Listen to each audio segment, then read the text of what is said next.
যে তোমার কন্যা হয়েছে, এই জন্য তারা নিজের গ্রাম থেকে, নিজের বাড়ি থেকে, নিজের পাড়া থেকে দূর দূরান্তে চলে যেত এবং তারা মনে করত যে আমার সব মান সম্মান মিটে গিয়েছে, আমার কোনো মান সম্মান নেই, আমার মুখ দেখানোর মতো জায়গা নেই, আমি কেমন করে আমার মুখ দেখাবো, আমি কেমন করে আমার চেহারা দেখাবো।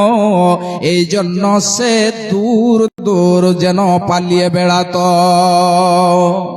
মা আমার বোনেরা আমার খুব ভালো করে শুনুন, আল্লাহ রাব্বুল আলামিন বলছেন যে সে জাহেলিয়াতের যুগে, জামানায় জাহেলিয়াতে মানুষেরা এটা চিন্তা ভাবনা করতো, আল্লাহ তুমি আমাকে মেয়ে দিয়েছ, আল্লাহ তুমি আমাকে কন্যা দিয়েছ, এরপরে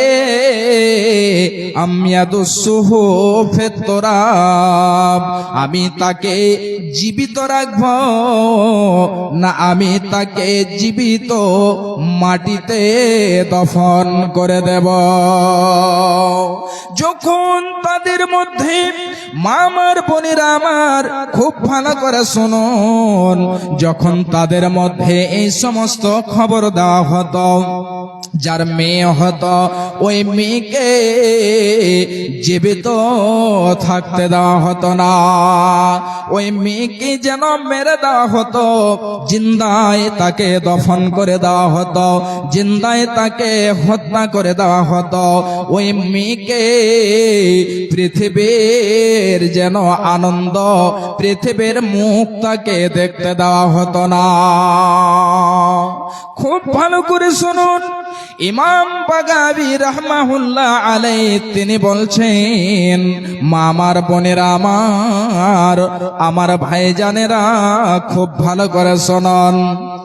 ইমাম বাগাবী বলছেন, যখন সে জাহেলিয়াতের যুগে কোন মেয়েকে জীবিত থাকতে দেওয়া হতো, যখন কোন মেয়েকে জীবিত ছেড়ে দেওয়া হতো, এমন সময়তে তাকে একটা মোটা উনের কাপড় পরিধান করিয়ে তাকে ছেড়ে দেওয়া হতো উট চরানোর জন্য, মহিষ চরানোর জন্য, ছাগল চরানোর জন্য। ওই মেয়েটির কোনো যেন খবর নেওয়া হতো না, ওই মেয়েটির কোনো খবর নেওয়া হতো না যে আমার মেয়ে কোথায় আছে, কোথায় রাত্রিতে যেন সে শুয়ে আছে, কেমন অবস্থায় রয়েছে, ওই মেয়েটির কোনো খবর পর্যন্ত নেওয়া হতো না। মা আমার বোনেরা আমার, আজকে আমরা ইসলামে যেন এতটা মর্যাদা পেয়েছে, মান সম্মান পেয়েছে, যার কারণে আমরা সমস্ত কিছু ভুলে গিয়েছি। তোমরা রেখো গো স্মরণে একদিন হবে যে মরণ, তোমরা রেখো গো স্মরণে একদিন হবে যে মরণ। শয়তান তোমাদের শত্রু বাটে বলে নিরঞ্জন, তোমরা রেখো গো স্মরণে একদিন হবে যে মরণ, তোমরা রেখো গো স্মরণে একদিন হবে যে মরণ। প্রথম নবী জান্নাতে ছিলেন, প্রথম নবী জান্নাতে ছিলেন, সঙ্গিনী হাওয়াকে পেলেন, চক্রান্ত করিয়া শয়তান খাওয়ালো গন্ধ। তোমরা রেখো গো স্মরণে একদিন হবে যে মরণ। প্রথম নবী জান্নাতে ছিলেন, সঙ্গিনী হাওয়াকে পেলেন। চক্রান্ত করিয়া শয়তান খাওয়াল গন্ধম। তোমরা রেখো গো শরণ, একদিন হবে যে মরণ। তোমরা রেখো গো শরণ, একদিন হবে যে মরণ। ইব্রাহিম এক নবী ছিলেন, ইব্রাহিম এক নবী ছিলেন, কুরবানির বিধান পেলেন। ইব্রাহিম এক নবী ছিলেন, কুরবানির বিধান পেলেন। আরাফাতে যাওয়ার সময় ধোঁকা দেয় শয়তান। তোমরা রেখো গো শরণ, একদিন হবে যে মরণ। আরাফাতে যাওয়ার সময় ধোঁকা দেয় শয়তান। তোমরা রেখো গো শরণ, একদিন হবে যে মরণ। তোমরা রেখো গো শরণ, একদিন হবে যে মরণ।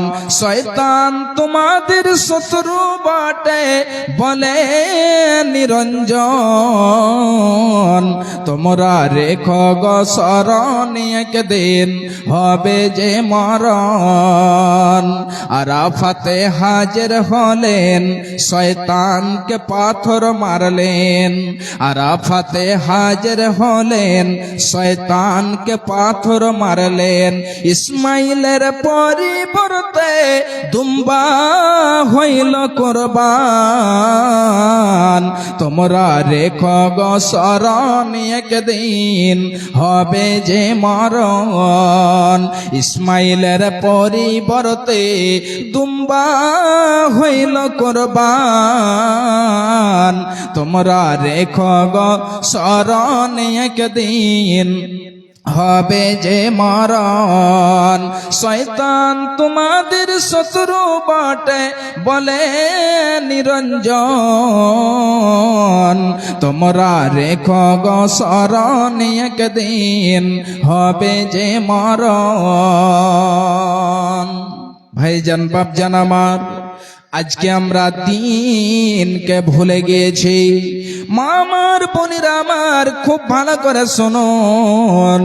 এমন সমাজে মহিলাদের কোনো মান সম্মান দেওয়া হতো না, কোনো মর্যাদা দেওয়া হতো না, তাদের কোনো রকমেরই খোঁজ নেওয়া হতো না, খবর নেওয়া হতো না যে আমার মেয়ে কোথায় রয়েছে। মা আমার, বোন আমার, আমার ভাইজানেরা খুব ভালো করে শুনুন। যখন কোনো মেয়েকে মেরে দেওয়ার ইচ্ছা হতো, যখন কোনো সন্তানকে জিন্দায় হত্যা করে দেওয়ার ইচ্ছা হতো, এমন সমাধি প্রায় 6 বছর বয়সের সে মেয়ে যখন হয়ে যেত, তখন তার মাকে বলতো, হে আমার অর্ধাঙ্গিনী, হে আমার বিবি, তুমি আমার মেয়েকে সুন্দর করে সাজিয়ে দাও। সেই মেয়েকে গোসল করে দিয়ে, সুন্দর করে কাপড় পরিধান করিয়ে দিয়ে, তাকে তেল কাজল দিয়ে, তার পিতার আঙ্গুল ধরিয়ে দিয়ে তাকে বের করে দেওয়া হতো। এবং সেই পিতা বলতো যে আমি তার দাদির বাড়ি কিংবা আমি তার নানির বাড়ি তাকে মেহমানি করাতে নিয়ে যাব। ভাই আমার, আমার মা, আমার বোনেরা খুব ভালো করে শুনুন। এমনি করে সেই মেয়েটিকে সুন্দর করে পিতা আঙ্গুল ধরে তাকে বের করে নিয়ে আসতো, এবং যখন গভীর জঙ্গলে চলে যেত, ওই গভীর জঙ্গলে যে সেই মেয়েকে একটা গর্ত খনন করে তাকে যেন সে গর্তের মধ্যে ফেলে দেওয়া হতো। ফেলে দেওয়ার পরে মামার বোন আমার খুব ভালো করে শুনুন, সেই মেয়েটিকে গর্তের মধ্যে ফেলে দিয়ে তার উপরে মাটি চাপাতে হতো। তার মাটি চাপিয়ে দিয়ে, পাথর চাপিয়ে দিয়ে তাকে যেন সেখান থেকে জিন্দায় দাফন করে দিত, তাকে জিন্দায় মেরে দিত।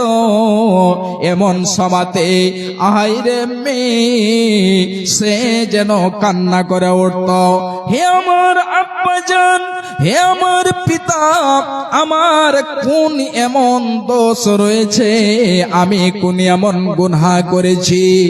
আব্বাজান, আপনি আমাকে এই গর্তের মধ্যে ফেলে দিয়ে আপনি আমাকে যেন পাথর চাপিয়ে দিচ্ছেন। আব্বাজান, আপনার সঙ্গে আমি যাব না, এই জঙ্গলের ভেতরে থেকে যাব, আপনার নাম পর্যন্ত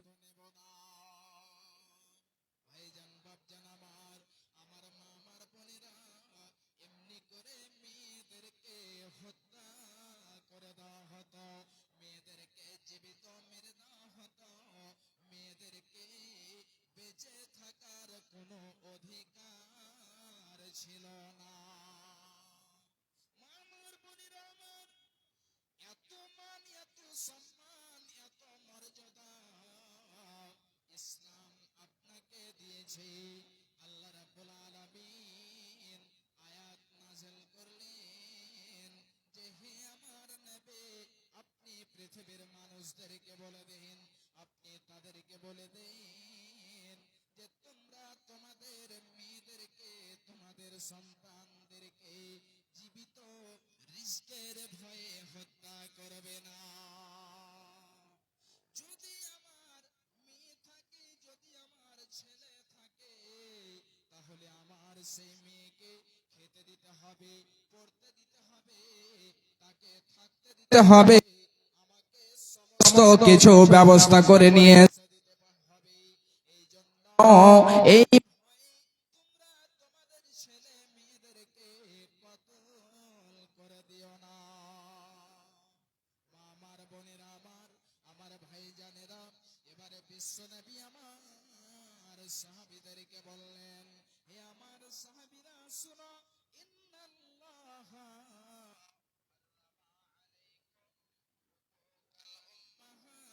উম্মাহাতি ওয়া ওয়াদাল বানাত। আল্লাহ রাব্বুল আলামিন মাতা পিতার, ইন্নাল্লাহা হাররামা আলাইকুম হুকুকাল উম্মাহাত, মায়ের অসম্মানি করা, মাকে গালি দেওয়া, মাকে মার দেওয়া, মায়ের বেইজ্জতি করা, সমস্ত কিছু যেন আল্লাহ রাব্বুল আলামিন হারাম করে দিয়েছেন। মা আপনাকে 2 বছর ধরে দুধ পান করে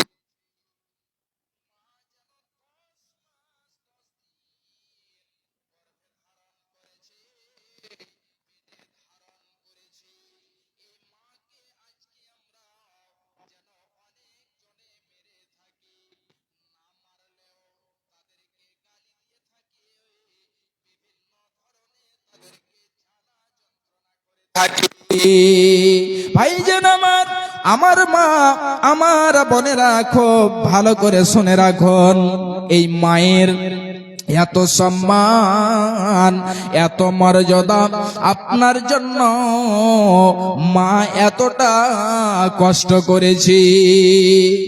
যখন বাচ্চা প্রসবের সময় হয়েছে, যখন তাদের প্রসব যন্ত্রণা উঠেছে, যখন তাদের বিষ বেদনা উঠে গিয়েছে, আর যেন সহ্য করতে পারে না, আল্লাহকে যেন কেঁদে কেঁদে কেঁদে কেঁদে বলছে, আল্লাহ আমার এর পূর্বে মরণ কেন হয়ে গেল না? আল্লাহ তুমি আমার মরণ কেন নিয়ে নিলে না? তার মাকে বলছি, মা তোমরা সবাই মিলে আল্লাহর কাছে দোয়া করো। আব্বা জান তোমরা সবাই আল্লাহর কাছে দোয়া করো, তাদের আত্মীয় স্বজন সকলকে বলে তোমরা দোয়া করো যেন আল্লাহ রাব্বুল আলামিন সহজ করে দেন। ভাইজান বাপজান আমার মা আমার বোনেরা খুব ভালো করে শুনুন। এমন সমাতে যখন প্রসব বেদনা উঠে যায়, অনেক মা অনেক বোন অনেক মহিলা তারা যেন সহ্য করতে এই পৃথিবী ছেড়ে তারা চলে যায়। মা আমার বোন আমার এই যেন বাচ্চা প্রসব করতে গিয়ে তারা যেন বিষ বেদনা প্রসব যন্ত্রণা সহ্য করতে পারে না। অনেক মা অনেক বোন পৃথিবী ছেড়ে চলে যায়। এই জন্য বিশ্বনবী আমার বলছেন যে হে মহিলারা শুনো, যে মহিলা বাচ্চা প্রসব করতে গিয়ে মারা যাবে, বাচ্চা জন্ম দিতে যে মারা যাবে, ওই মহিলা জান্নাতে যাবে, ওই মহিলা হলো জান্নাতি। সেই মহিলা জান্নাতে যাবে। তবে মা আমার বোন আমার, আল্লাহ রাব্বুল আলামিন যেটা আদেশ দিয়েছেন সে সমস্ত আমল করতে হবে। আল্লাহ রাব্বুল আলামিন বলেছেন নামাজ আদায় করতে হবে, আমাদের রোজা রাখতে হবে। একবার বলুন তো আজকে সারা দিন কেটে গেল, রাত্রিতে মিলিয়ে 5 ওয়াক্ত নামাজ কেটে গেল। এই 5 ওয়াক্ত কোন কোন ভাইজান, কোন কোন বাবা জান আমার, কোন মা জননী, কোন বোন আমার 5 ওয়াক্ত সহি ওয়াক্তে সহি টাইমে নামাজ আদায় করেছি? এখানে যতজন আছে এদের মধ্যে ইনাদের মধ্যে সবাই বলতে পারবে না মাওলানা আমি 5 ওয়াক্ত নামাজ আদায় করেছি। তাহলে মা আমার বোন আমার আপনি জান্নাতে যাবেন। তাহলে আপনাকে আল্লাহ যে বিধান দিয়েছে সে বিধানকে মানতে হবে। আমি যেটা বলছিলাম যে মা আপনাকে এত যেন সেবা করে, আপনাকে এত যত্ন করে আদর দিয়ে 2 বছর দুধ পান করে আপনাকে যেন মা লালন পালন করে বড় করেছে, যুবক হয়েছেন। মায়ের যেন স্তন চুষে চুষে আমরা যেন সকলেই বড় হয়েছে, রক্ত মাংস আমাদের হয়েছে। মাকে আজকে আমরা এমন ভাবে বেদনা দিয়ে মাকে গালি দিই, মাকে যেন বিভিন্ন ধরনের জ্বালা যন্ত্রণা করে থাকি। মাগো কেন যে বাঁধাছ এই ডরে মায়া